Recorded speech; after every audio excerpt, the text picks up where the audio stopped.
podcast, SML to Brodown. We got your brothers, commissioners, Field Zone 007, and Primetime 000. All right. Hey, what's going on? What's going on? We're back. New episode today. Just kind of I like to keep it fresh. That's why I like to keep mixing up the co-hosts. That way people don't get too bored with it. I think it's interesting to keep on changing the format a little bit. But we got to get the elephant out of the room right now. We have to talk about this unlikely 0% probability Colts playoff push. I know that you're beating it to death on the other show, but I kind of want to talk about a few aspects of it. One being, you were pretty much dead to rights done at one point in time, and now you kind of got back in. We can't say it's like you're winning your games, you're doing your part, but also the dominoes are kind of falling where they needed to in a way. So you can't take 100% credit for it, but if you get in the playoffs as the wild card, do you think that you're the scariest team in the playoffs? Right, yeah, and I think you hit it on the head. There's obviously I had to do my part and win out the last 7 games because I lost to you, and then after that loss, I've won out, and I still have to play Jacksonville and Cincinnati. But there was a lot of dominoes that had to fall, and I think that's what made it even crazier because at one point I think the Jets needed to lose 3 in a row. Yeah. The Brown, and the Jets had a tough schedule, and I looked early on, and I seen he had a tough schedule, so some of these losses were realistic. But you still have the Browns, who needs to lose one of his last 2. That being said, taking that all into consideration, if I do make the playoffs, I think it speaks for itself. There's a lot of people in the AFC that do not want me in. I know Meats has said a few times. About it. Well, he says, and I quote, Jacksonville is the scariest team, and he doesn't want to. He would rather face me than Jacksonville. But we'll see when he's resting his starters against the Jaguars. The truth of it all. So, just something to think about. Right now, you're sitting, 8-6, I believe. Yeah. According to Daddy Leagues, and the Browns, it says the Browns are at 9-5. I don't know if that's accurate or not. Yes. They have. That can't be accurate because they have 2 games left. They have the Ravens and the Steelers. 9-5. Yeah. So that can't be right. They have 14. They have 14 wins. That'd be correct. Oh, that is right. Okay. So they got the Ravens-Browns game and then the Steelers, which I played the Steelers. That guy, wait, I'm maybe getting that mixed up in nothing in the primer. But regardless, I think the Steelers on this league is really good too. But yeah, then, I think you guys had a close game. And then playing the Ravens, that's got to bode well for you, right? You got to feel pretty good about possibly squeezing in with the wild card. The thing about the Browns is you guys are pretty much polar opposites in terms of your teams. Like if you're looking at the stats right now, the Browns pretty much top 10 on defense, number 2 points allowed with 16, and then they're kind of middle of the road on offense, 14 points per game or 24 points per game, 14th ranked, 24th ranked in total yards. The Colts, just the opposite, middle of the road on defense, not very good, and then on offense, top 10 in almost every category except running the ball. I want you to touch on, just before we switch topics, what happened to your defense this season and what can you do to correct it going forward? Or what do you think about your stats right now as they stand? Yeah, man, it's interesting because I feel like I didn't do too much different towards the middle of the year. Okay, so just like anything, at the beginning of the year, I started off slow. I usually do. I'm not really dialed in, kind of feeling cocky after a Super Bowl win. Yeah. You kind of go on cruise control for a while, and then usually I kind of pick it up about midway through the season. Well, that didn't happen this year. I kind of, when I needed to start winning some games, then I started losing them, and then you get in your head. Right. So then you're trying to change things up, which is what I was doing, and that wasn't working. And then I kind of, all at once, I won a game or 2. And also something to point out, that defensive end I took last year, I got 13th overall. He was the number 1 overall player in the draft in terms of true talent. He is now an X-Factor defensive end, and he has a Fletcher Cox thing. Mm-hmm. And he just got that like a game or 2 ago, and he's had like 6 sacks or 8 sacks in the last 2 games, and he's only played 6 quarters. So that's going to be a game changer for my defense this season and years to come. So I think that's going to be a big difference, is getting that pass rush now. Yeah, you've always been good at improving the Colts roster through the draft, and then by the time we get midway through the cycle, you start going bonkers in free agency, signing big name guys.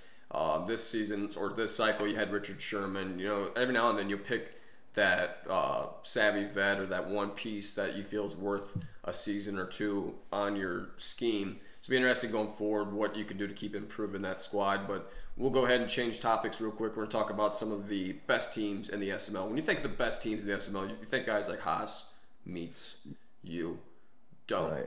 Oshie, Gov, and Mike FML. That's a shout out for Thick Boy Mike. Yeah. But right now, kind of going back to what you said about Meats, is Dump the best team in the league right now? I know he's 10-4 and Haas is 12-1, and Haas beat Dump. But is Dump really that good?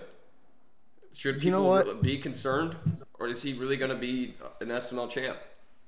Dump is really good, and Yeah. but the thing is, and you play him as well, Right. but and he'll play you really good. But there's something about him where at the beginning of the year, remember he had this little streak with Seth Stocker. It was like 15 touchdowns, no picks. Right. And he got a lot of hype for himself by doing that. He was tweeting about it, posting about it, and then a lot of people bought into the hype.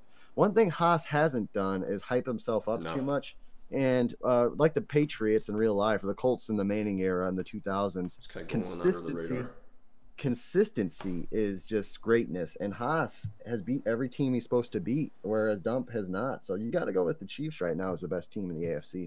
They were, when he selected them, they were probably the best team when we started going through team selection. And right now he's third on offense, 33 points a game, fifth in total yards, 337, eighth in the pass, ninth in the run. So really diverse and dynamic offense. Defensively, he kind of bend but don't break. He's third points allowed with 17. He's 23rd against the pass with 202, only allowing 83 yards a game. So to me, guys are gonna, with his offense, guys are gonna bail on the run. So I think that's kind of why he's that good against the run. I haven't played him in a while. The last time we played, I won, but this game has changed a lot. Teams have changed a lot in terms of a roster standpoint. What do you think about some of the guys that get brought up from the primer that come here? For instance, WTF Gamepad, really like a prolific, and I think he's back in the primer. Right.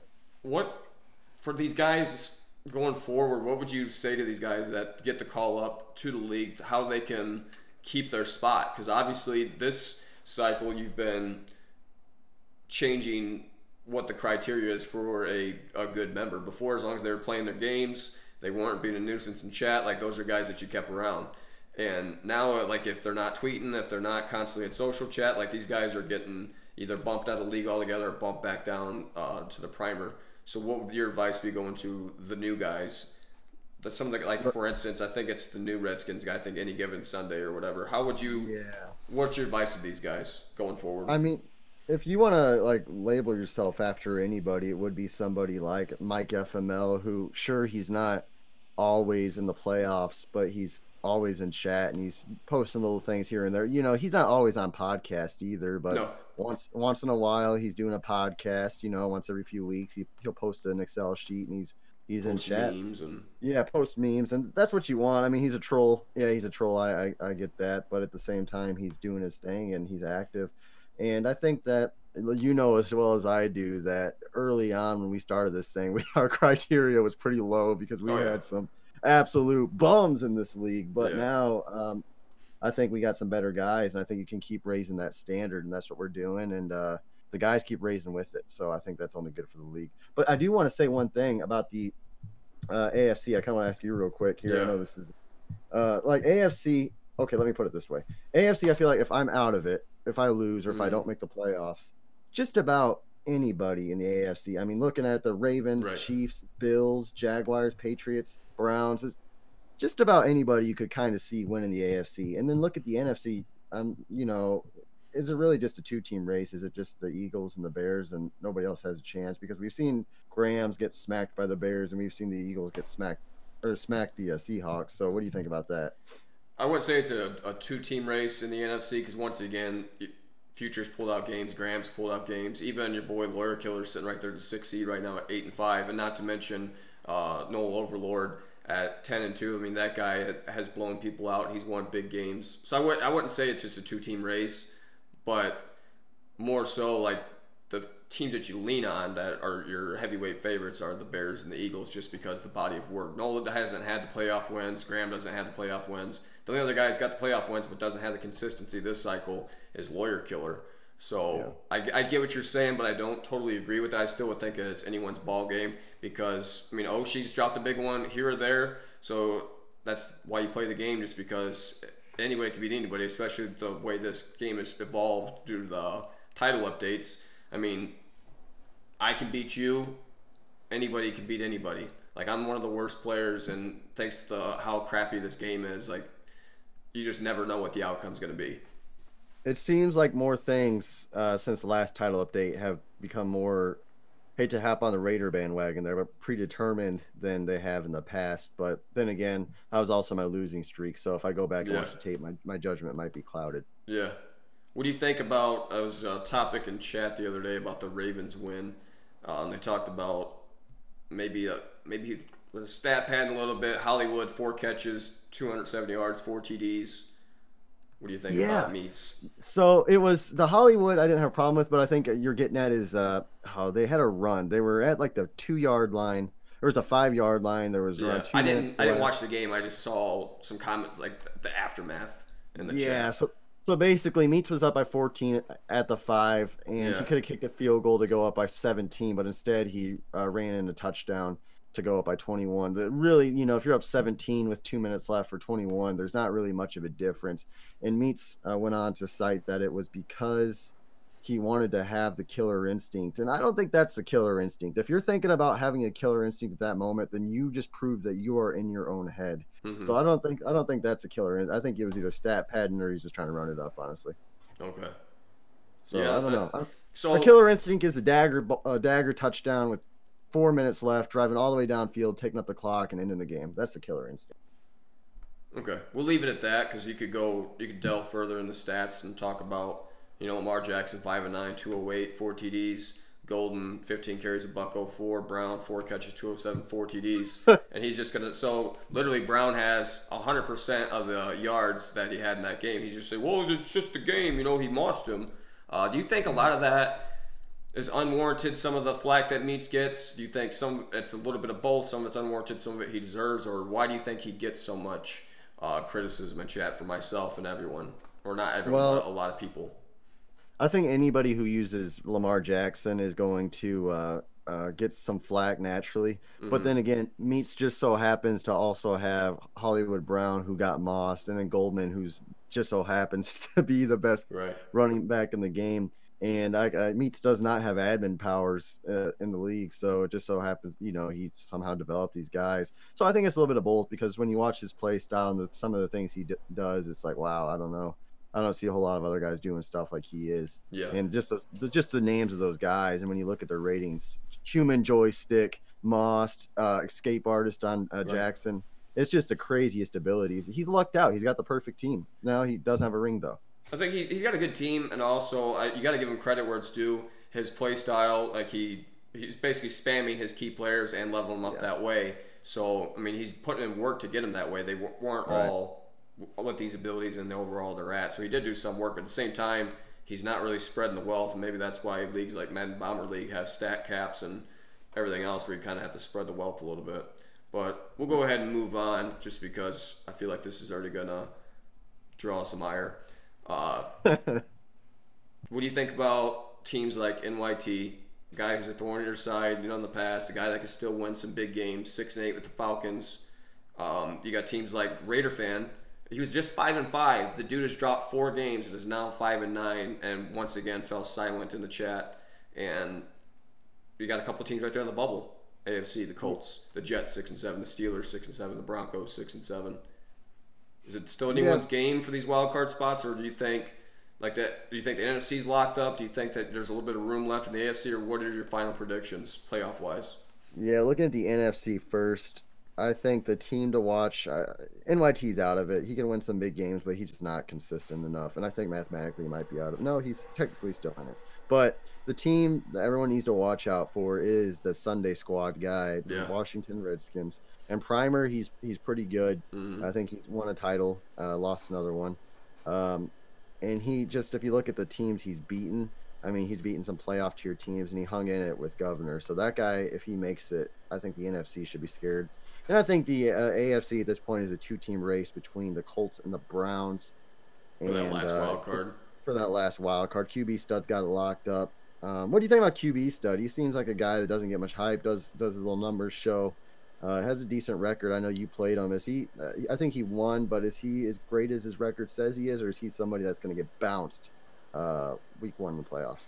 I think he'll be a guy that's a perennial playoff team, but when it comes to playing better players, like he's going to beat the guys he's supposed to beat. He's going to beat me. He's going to beat the lesser players, but when it comes to playing the top 3, he's not going to be able to take the crown. He's not that good yet.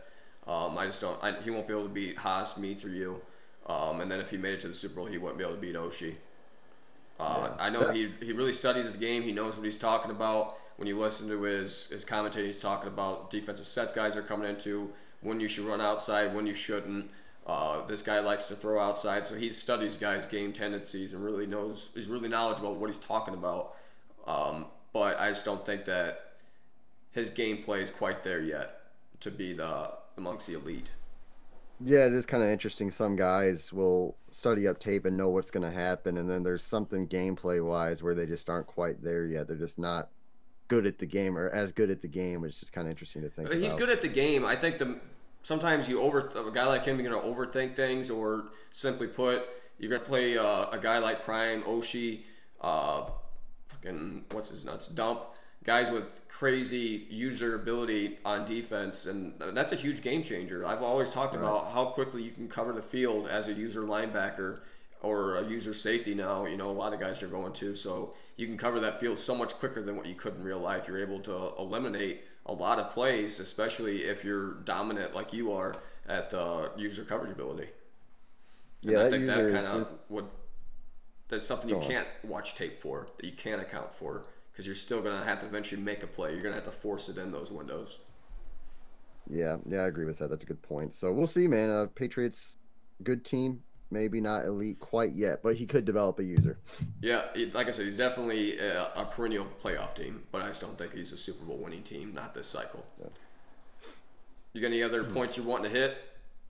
I'm looking at it, not really, man. I'm excited for the playoffs. I hope I make it, just because I do think that there's some teams in there that do not want me there. If I have to name them off, Conk's sitting there at number 3 seed. I think he he's another one I just talked about. Perennial playoff team, but not an elite player to win the big game. Yeah, Conk. Yeah, I could probably say that, because I feel like if he's one of those guys, if you figure out his plan A, then there's no plan B. Meats showed that. Meats exposed him last playoffs. He's got his routes he likes to spam, and if you're not good enough to shut it down defensively, then you're going to lose like me. But if you're a guy like Meats who plays good sound defense that can absolutely obliterate rushing the football, then a guy like him is just not, like I said, he's a perennial playoff team, really good player, but not a Super Bowl winner. Same for Browns then, huh? Woods, if he makes the playoffs, is he somebody that can win the Super Bowl?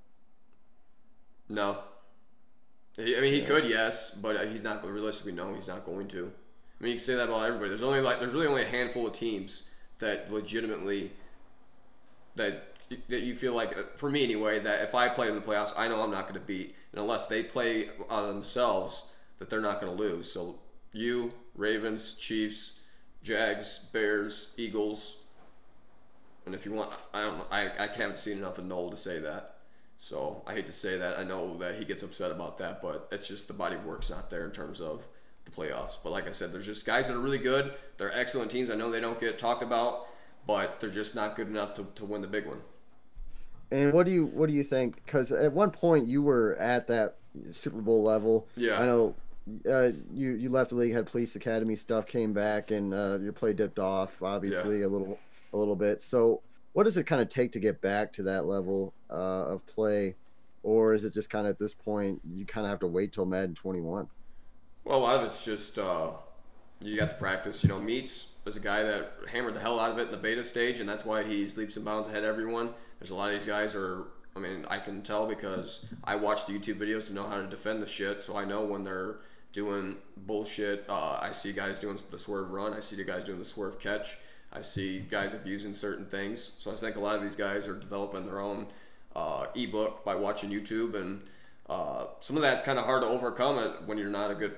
I'm not a great player, you know, so some of that's just kind of hard to overcome, and a lot of that's because of the way this game is with the pass rush. The Texans have a fucking terrible offensive line.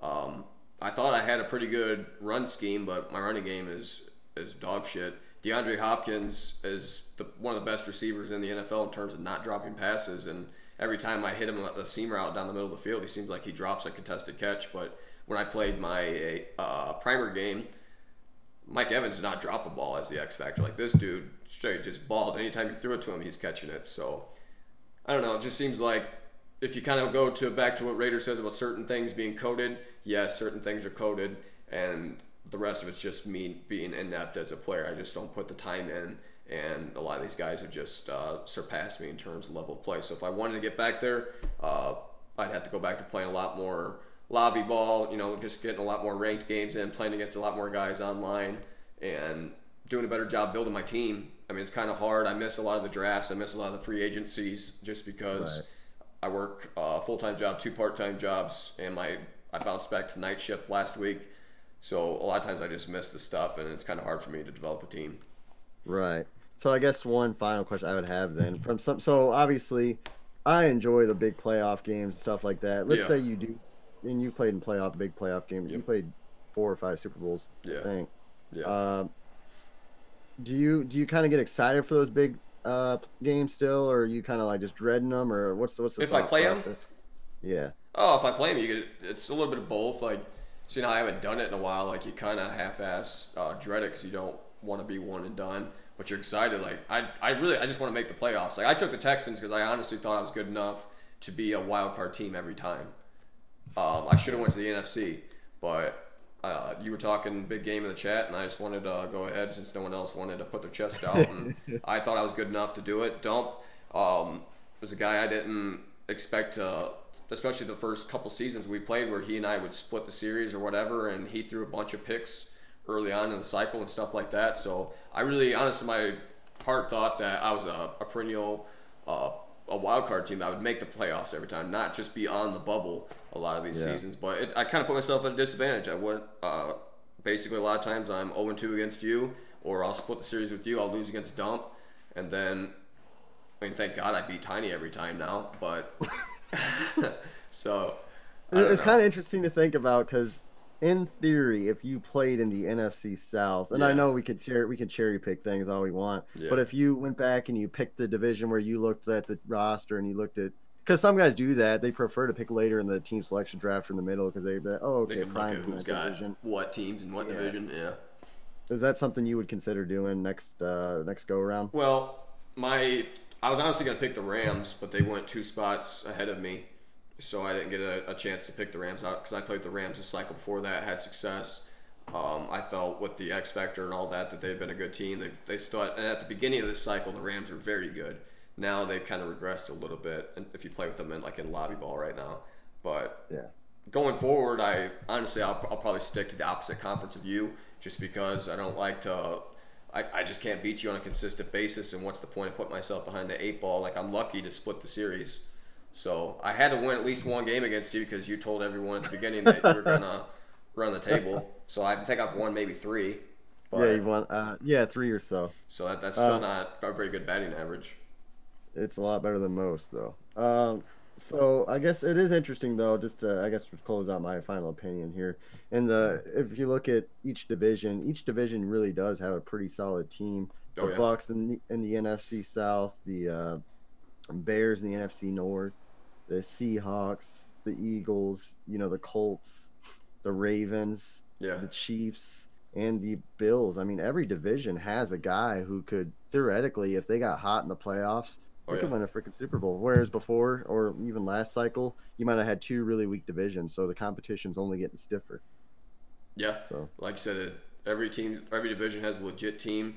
I think each conference has 2 or 3 legit guys that are, like, you look in real life, I always talk about the quarterbacks, they break them down. Peyton Manning, Tom Brady were, cream of the crop. Then it was Aaron Rodgers, Drew Brees, and then after that it was everyone else. Nowadays it's Drew Brees, Pat Mahomes, and then, Russell Wilson, and then the rest of the guys below that. So it's kind of like that in the league. You got your, Pat McAfee called them the OGs. You got your OGs at the Right. top, and everyone else just kind of filters down below. So what's your Super Bowl predictions then?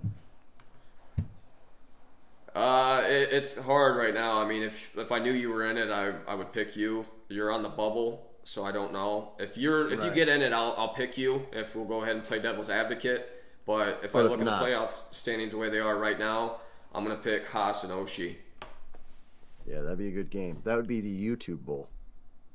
Yeah, it would be. You got two of the best teams in the league though. Mutt Bowl. So Yeah, crazy. that'd be a fun one. That'd be great offense against great defense, and I think I'd have to pick Oshie to finally win one. I don't know though. That'd be a good bowl. Like I said, it's a little too early to call to predict that, but we'll wait and see what happens, where it all shakes out, if the Colts get in or not. Stay tuned, guys. I mean, we still have a game or two left, depending on where you're at in the cycle. We'll see what happens. Just keep playing your games, tweeting your tweets, participate in some podcasts, get on and play some Superstar KO. I get on every once in a while. I'm going on about 2 hours of sleep today, so I'm slurring my speech and everything. But I appreciate you guys watching, tuning in this long. I hope you guys enjoyed it. If you want to see Prime and I do more podcasts, again, let us know. I'm not sure what you guys like. No one really gives us a lot of feedback. I think that, I mean, people watch them, but they don't really say, you know, I don't think anyone's really man enough to say, yeah, that was a boring podcast, bro. Yeah, I'd rather know if something was boring and somebody's telling me don't do that again, so I don't waste my time. That's why I kind of take a break from time to time. Like, I'm getting bored listening to myself. I'm sitting here editing these podcasts like, Jesus Christ, I can't believe I just watched that. But anyway, let us know what you think. Let us know what type of podcast you guys want going forward. I don't want to do the same cookie cutter type podcast every time where we hit on, you know, the rankings, stats of these guys and talk about this guy's participation, this guy's lack of participation, and the little chat BS. I want to do something that's fun and different, and maybe less is more, but we will see. I appreciate you guys watching. If you are watching for the first time, check us out, simmaddenleague.com, daddyleagues.com/SML, daddyleagues.com/SMLP, I believe, is the primer. Should be two teams open in there. I think I have two of my friends, though, my real-life friends. I do have friends. They're talking about taking those teams. Oh, yeah? So we'll see, There you boys. go. Thanks for watching. Have a great day.